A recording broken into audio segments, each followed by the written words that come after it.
It's common knowledge you want to add to the group. Are you edging nearer to anything as you see all the rumours in the papers, but you said before you don't always believe that? No, well, I think what's frustrating at this point is, we've been edging nearer for 2 weeks, and then every day feels like another day where it hasn't happened. And actually, in a lot of the cases, of the players we're looking at, it's not necessarily the fact that we don't want to do it or we're not capable of doing the deal. It's the fact that the circumstances dictate that other teams have to get players in, other teams have to do certain things before they'll let their players out. So. But if you look at the market at the moment, there's not really many teams have done that much, and we've signed 2 very, very good signings, which we forget because we did them early, and we will follow that up at some point with, another 2 or 3 at least.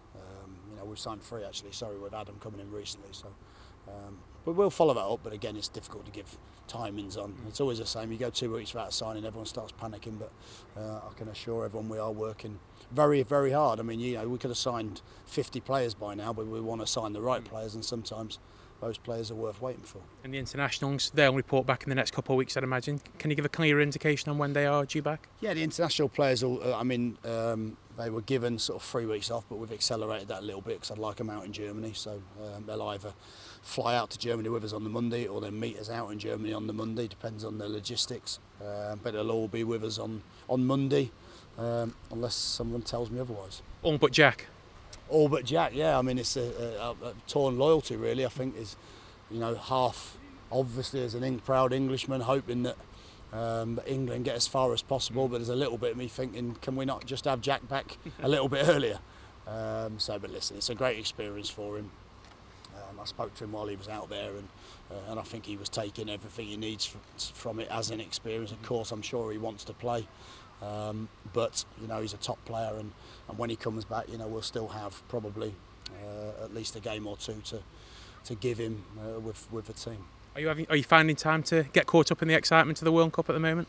No, not really. I didn't. For the first 3 weeks, I didn't realise the World Cup was on. I was that busy. But no, look. I mean, it's funny as a manager, I suppose. You don't see it necessarily quite as a fan would see it, but it's great to be part of. And we have to remember, I think we've only achieved the semi-finals on 2 different occasions, so I've spoke to Gareth a few times over the years. I know what the FA have tried to do in terms of academies, in terms of St George's Park, in terms of coach education, and I actually believe this time round I think is the closest we look to being a team that can really, really compete with the top teams. So we'll see whether we can go, I was going to say 1 stage further, but of course 2 stages further.